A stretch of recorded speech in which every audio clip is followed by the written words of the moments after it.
Balik lagi di Jul ID, jangan julid tanpa data yang valid.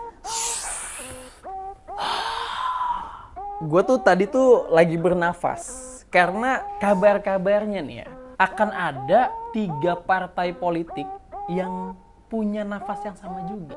Kalau misalnya tadi gue satu nafas, nah ini tiga partai jadi satu nafas nih. Gimana tuh ceritanya?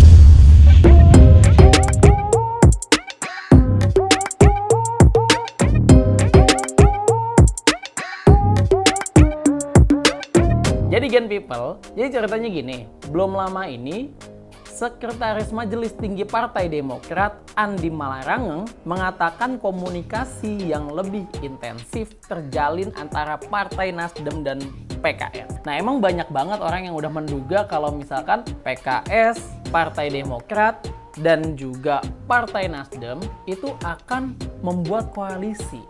Ini tuh diduga oleh banyak banget pengamat politik dan ini akan menjadi koalisi kedua setelah KIB yang waktu itu udah ada Golkar, PAN, dan P3. Menurut Andi Malarangeng, dia tuh punya satu nafas yang sama gitu oleh kedua partai lainnya. Nah katanya kalau misalkan sama PKS emang udah agak dekat ini kami katanya gitu. Sama-sama beroposisi kan, jadi Partai Demokrat dan PKS ini jadi partai oposisi nih di luar pemerintahan Presiden Jokowi. Nah, kalau misalkan sama Nasdem, katanya Pak Andi nih punya kemiripan juga soal restorasinya gitu. Tapi walaupun kayak begitu, Pak Andi bilang Partai Demokrat ini nggak menutup pintu koalisi dengan partai-partai lain gitu ya, mungkin aja bisa sama partai-partai lain kan yang belum punya koalisi kayak PDIP mungkin, sama PKB, Gerindra ya kan, terus ada yaitu PKS sama Partai Nasdem gitu kan. Masih banyak lah kesempatan untuk bisa berkoalisi dengan partai lain gitu. Yang pasti dengan PKS dan Nasdem itu tuh udah solid gitu, udah ngerasa enak, nyaman gitu. Katanya maju pembicaraannya, tapi kita nggak menutup silaturahmi dengan teman-teman lain. Dia bilang kayak gitu. Meskipun koalisinya terjalin dengan maju, tapi bukan berarti pembicaraan soal ini udah selesai gitu. Dia juga menegaskan bahwa apa yang dia sampaikan hanya berkaca pada situasi hari ini doang gitu. Nah, soal sosok nih yang akan dicalonkan menjadi presiden, nah belum tentu tuh, belum tahu orang-orangnya. Bisa aja Pak AHY gitu kan dicalonkan oleh Demokrat gitu kan, bisa jadi yang lain-lain, bisa jadi kalau misalkan dari PKS mau ngajukin mungkin Pak Ahmad Saiku, atau dari Partai Nasdem mau ngajuin Pak Surya Paloh gitu kan. Jadi masih belum pasti gitu, belum pasti. Dalam kesempatan yang sama nih, juru bicara PKS Muhammad Khalid mengatakan partainya memiliki chemistry yang baik dengan Partai Demokrat dalam menjalin kerjasama politik. Menurut Muhammad Khalid, menjalin komunikasi dengan partai politik itu cukup penting gitu. Nah, tapi nggak cuman soal ilmu politik doang. Kata dia tuh ada art atau seni gitu, ada chemistry, ada value, ada macem-macem lah yang dikalkulasikan gitu, nanti dijadikan satu. Nah itu loh baru jadi gitu bareng-bareng. Menurut juru bicara PKS ini, ya memang dia tuh merasa sama kayak Pak Andi Malarangeng tadi, memang punya chemistry dan kedekatan karena memang sama-sama di luar pemerintahan gitu. Mereka tuh jadi oposisi. Nah, tapi menurut Khalid, memang buat ke Partai Nasdem sama ke Partai Demokrat itu emang cukup intens gitu lah. Nah, di sisi lain ada nih pengamat politik Jerry Masi. Dia bilang emang ketiga partai ini nih cocok banget gitu.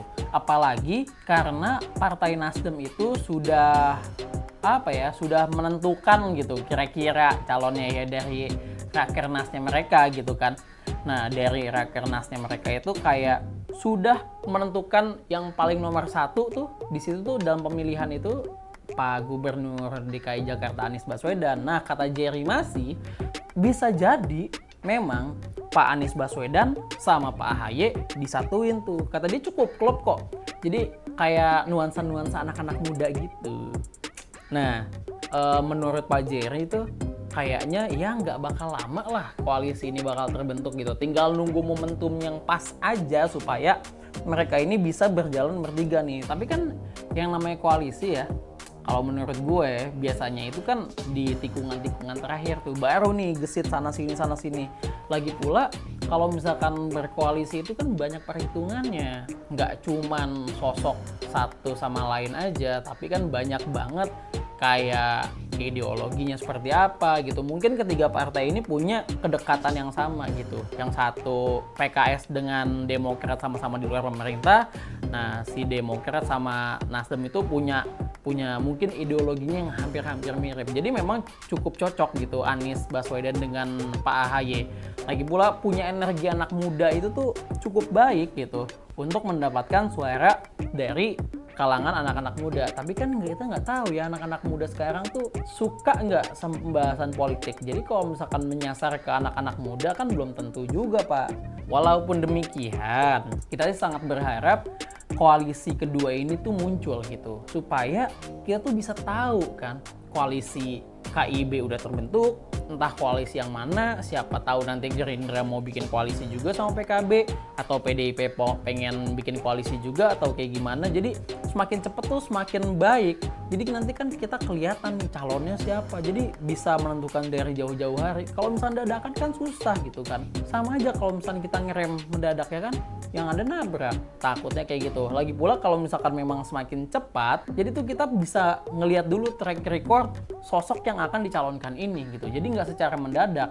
Siapa tahu kalau misalkan kita pengen ngelihat Pak Ganjar gitu kan, Pak Ganjar misalkan dicalonkan menjadi presiden, kan kita bisa ngelihat dulu track recordnya dia seperti apa, baik atau enggak, mantep atau enggak, cocok atau enggak, nanti sama siapa gitu kan. Kalau udah ada koalisi deket-deket ini kan enak gitu ngelihatnya.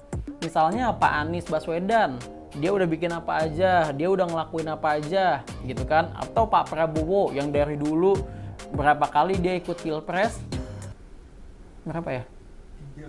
Ya siapa tahu Pak Prabowo ya kan, sekarang jadi Menteri Pertahanan, masih pengen nyalonin diri jadi presiden, bisa aja gitu. Jadi kalau misalkan mendadak banget kan capek gitu. Apalagi kalau misalkan sekarang bisa aja ketua umum parpol itu ikut nih menjadi capres, misalkan Pak Erlangga Hartarto, misalkan Pak Zulkifli Hasan, ada Pak Suharto Monoarfa, ada Caimin, ada, tapi Bu Mega tuh kayaknya enggak sih, tapi nggak tahu juga ya, mungkin bisa jadi Bu Mega. Lagi pula kan Bu Mega belum genap 2 kali, lagi pula dia juga waktu jadi presiden itu kan kayaknya cuma setengah periode, jadi mungkin bisa Bu Mega nih gitu.